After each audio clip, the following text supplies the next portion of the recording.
फरवरी में रीपॉटिंग और प्रूनिंग के बाद पत्तियां बहुत छोटी छोटी सी आ रही हैं या पत्तियां ही बहुत कम आ रही हैं। पौधा ग्रोथ नहीं कर रहा है, फ्लावरिंग नहीं हो रही है, कलियां नहीं बन रही हैं। कलियां बन नहीं हैं तो बिना खिले ही गिर रही हैं। पौधे पर किसी भी तरह की कोई जान नहीं लग रही है, बहुत ही मरा मरा सा पौधा लगता है।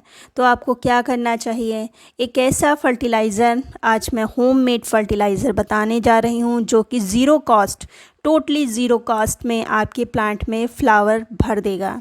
साथ ही साथ अगर कलियों पर कोई भी कीड़े मकोड़े लगे हैं, पेस्ट लगे हैं, तो आपको क्या करना चाहिए और क्या चीज़ इस पे अप्लाई करना चाहिए जिससे आपको इनसे मुक्ति मिल सके, ये सब कुछ आज इस वीडियो में देखेंगे। तो चलिए वीडियो को स्टार्ट करते हैं। फ्रेंड्स, मई का महीना चलने लगा है और इस महीने में प्लांट बहुत ही अच्छे से ग्रोथ करता है, फिर चाहे वो हाइब्रिड हो, देसी हो या ग्राफ्टेड प्लांट हो।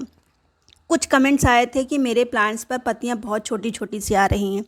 तो अगर आपके प्लांट पर पत्तियां छोटी छोटी सी आ रही हैं तो हो सकता है आपका प्लांट रूट बाउंड हो गया हो।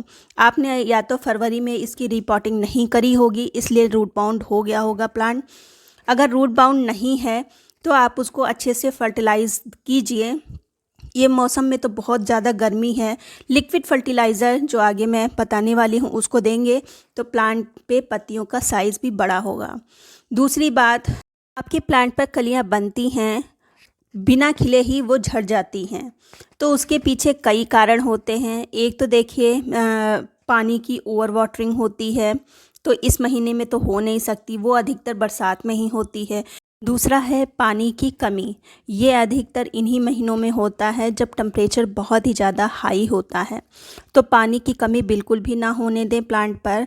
प्लांट की रूट अगर हीट पकड़ लेगी तो प्लांट आपका ख़राब होने का भी खतरा बना रहता है। इसलिए सुबह शाम दोनों टाइम, सुबह के टाइम खूब अच्छे से प्लांट पर भर के पानी दीजिए और शाम को इन पे शावरिंग ज़रूर करें। शावरिंग जब करें तो 5 साढ़े 5 बजे के लगभग करें, जिससे रात में पत्ते गीले ना बने रहें। इन चीज़ों रात में अगर पत्ते गीले रहेंगे तो फंगस लगने का डर बना रहेगा। जो तीसरा कारण है वो है फर्टिलाइज़र। तो आगे जो मैं फर्टिलाइज़र बताऊंगी वो बहुत ही काम का है। कोई भी परेशानी होगी, कुछ भी न्यूट्रिएंट की कमी होगी, वो उसको पूरा करेगा। चौथा कारण है कलियों में पेस्ट का लग जाना, कीड़े मकोड़ों को लग जाना। मिली बग है, एफिड्स है, ये सब लग जाती हैं जो कि कलियों का रस चूस जाती हैं। तो इसीलिए उनमें कोई एनर्जी नहीं रहती और वो पीली होके झड़ जाती हैं, गिर जाती हैं। जैसे कि इस तरह से आप देख रहे हैं कि कली पर देखिए छोटे छोटे से, अगर आप पास से देखेंगे तभी आपको दिखेंगे, दूर से ये दिखते भी नहीं हैं। तो इस तरह से छोटे छोटे से एफिड्स लगे हुए हैं। तो इनका सादा सरल सा उपाय है नीम ऑयल का स्प्रे करना। देखिए, ये मेरे पास डॉक्टर ब्रांड का है, आपके पास कोई भी ब्रांड हो, इफ़को का है मेरे पास, आपके पास कोई भी ब्रांड हो, लेकिन नीम ऑयल तभी फ़ायदा करता है जब ये पेस्ट कम हो। जब बहुत ही ज़्यादा लगे होते हैं, जैसे कि मेरे प्लांट्स पर जब बहुत ही ज़्यादा अटैक होता है तो मैं इसका प्रयोग नहीं करती, तब मैं केमिकल का प्रयोग करती हूँ। हल्के फुल्के होते हैं तब इसका मैं प्रयोग करती हूँ, लेकिन प्रयोग आपको ज़रूर करना है। 7-7 दिन पर अगर आप करते हैं तो फिर आपको केमिकल का प्रयोग नहीं करना पड़ेगा। नीम ऑयल के प्रयोग से कीड़े मकोड़े जो हैं प्लांट से थोड़ा दूर रहते हैं, अटैक नहीं होता है जब आप इसका रेगुलर प्रयोग करते हैं। एक बार जब आप छोड़ देते हैं तभी प्रॉब्लम बहुत बढ़ जाती है। तो ये 1 लीटर पानी में मैंने आधी चम्मच लगभग 10 ml के करीब डाला है और खूब अच्छे से इसको हम मिक्स कर देंगे किसी स्टिक की सहायता से, और फिर इस पानी को हम प्लांट पर स्प्रे कर देंगे। ये स्प्रे, अभी समय बहुत ज़्यादा गर्मी है तो ये स्प्रे आपको शाम के टाइम ही करना है। जब सूर्यास्त हो जाए लगभग 5:30-6 बजे के करीब, तब आप इसका स्प्रे करिए। बहुत तो गर्मी में जैसे धूप में नहीं करना है। दूसरा, अगर आपके प्लांट में बिल्कुल भी ग्रोथ नहीं हो रही है, पत्तियां बहुत ही छोटी छोटी सी आ रही है, फ्लावर नहीं आ रहे हैं, कलियां नहीं बन रही, तो आपको कौन सा फर्टिलाइज़र डालना होगा। तो मैं आज एक ऐसा फर्टिलाइज़र बताती हूँ जो कि टोटली फ्री है। आपको किसी भी चीज़ का को ख़रीदना ही नहीं पड़ेगा, आपको अपनी किचन से ही मिल जाएगी। तो वो है जो पील्स होते हैं किचन से निकलने वाले, उसका प्रयोग। एक चीज़ मैंने देखा है, गुड़हल पर आपको बाहर से फर्टिलाइज़र ख़रीदने की ज़रूरत ही नहीं है। जब इन्हीं छिलकों में वो सभी पोषक तत्व मौजूद रहते हैं जो कि गुड़हल के प्लांट को चाहिए। जैसे कि गुड़हल के प्लांट को पोटेशियम चाहिए, पोटेशियम फ्लावर को खिलाने के लिए, फ्लावर को ब्राइट करने के लिए। दूसरा नाइट्रोजन चाहिए, तो नाइट्रोजन है, पोटेशियम है, फास्फोरस है, ये सब कुछ इन छिलकों में मिल जाएगा। और गर्मियों में तो इन छिलकों की महत्ता और भी गार्डनिंग में बढ़ जाती है जब हम केमिकल का प्रयोग नहीं कर सकते, तो इन्हीं छिलकों पर निर्भरता बढ़ जाती है। तो इन छिलकों को मैंने 5 छिलके लिए हैं। और कौन कौन से छिलके हैं ये तो सामने दिख ही रहे हैं। बनाना के हैं, ऑरेंज के हैं, और जो चुकंदर होते हैं उसके हैं, अनियन है, पोटैटो है, इन सब के हैं।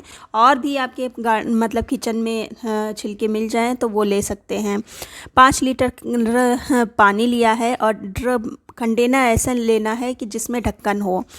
तो 5 लीटर पानी में हम ये सारे छिलके डाल देंगे और 2 रातों के लिए भिगो के रख देंगे। और ये फर्टिलाइज़र मैंने और भी प्लांट्स के लिए बताए हैं, तो वो और भी प्लांट्स पर अप्लाई कर सकते हैं। तो 2 रातों के लिए हम ऐसे ढक के रख देंगे। एयर टाइट कंटेनर है, मतलब खूब अच्छे से ढक्कन बंद हो जाए। फिर 2 रातों के बाद देखिए कितनी अच्छे से तैयार हुई है। तो इसको हम पहले छान लेते हैं। मोटा मोटा पार्ट है, अच्छे से छन जाएगा। अगर आप नहीं छान पा रहे हैं या प्रॉब्लम हो रही है तो छन्नी का प्रयोग कर सकते हैं। तो इसको हम निकाल लेंगे और इस पानी को सादे पानी के साथ डाइल्यूट करेंगे। तो सबसे पहले तो हम इसको छान लेते हैं। तो ये लीजिए मैंने छान लिया है, मोटा मोटा जितना पार्ट था वो सब कुछ निकाल दिया है। अब इस पानी को हम 15 लीटर पानी मैंने बकेट लिया है उसमें मिक्स करेंगे। तो 2 लीटर ये है और 2 लीटर और हम पानी यही फर्टिलाइज़र का निकालेंगे और 15 लीटर पानी में मिक्स कर देंगे। टोटल हो जाएगा 19 लीटर पानी। तो इतना पानी हम अपने गुड़हल के प्लांट में देंगे। चूँकि मेरे पास ज़्यादा गुड़हल के प्लांट है, लगभग 25-30 प्लांट होंगे। आपके पास जितने प्लांट हैं उस हिसाब से आपको पानी डाइल्यूट करना है। और अगर कम प्लांट हैं तो इस फर्टिलाइज़र को 2-3 दिन के लिए रख भी सकते हैं। तो अच्छे से हम इसको भी मिक्स कर लेंगे इस तरह से और अपने सभी गुड़हल के प्लांट पर दे देंगे। और इस तरह का फर्टिलाइज़र जो पील्स के से बनता है, फर्टिलाइज़र कभी भी गीली मिट्टी में नहीं डाला जाता है। वो फर्टिलाइज़र मिट्टी मॉइस्ट हो तभी डालिए और सुबह के टाइम डालिए, लगभग 6:30 बजे के लगभग। अगर इस समय आप फ्री नहीं हैं तो शाम को 5-5:30 बजे डालिए। लेकिन गीली मिट्टी में ये फर्टिलाइज़र ना दें। गीली मिट्टी में हो सकता है कि फंगस लग जाए, चाहे वो सर्दी हो चाहे गर्मी हो। इन चीज़ों का आप ध्यान रखें। और साथ ही साथ सबसे ज़्यादा ज़रूरी है पेस्ट को कंट्रोल करना, इंसेक्ट्स को कंट्रोल करना, क्योंकि ये एफिड्स हैं, मिलीबग हैं, अगर गलियों में लग जाते हैं तो फिर सारी मेहनत बेकार हो जाती है। इन चीज़ों का आप ध्यान रखें, आपको भी सफलता ज़रूर मिलेगी। फिर भी कुछ प्रॉब्लम है तो आप शेयर कर सकते हैं, कमेंट कर सकते हैं, मैं आंसर ज़रूर दूँगी।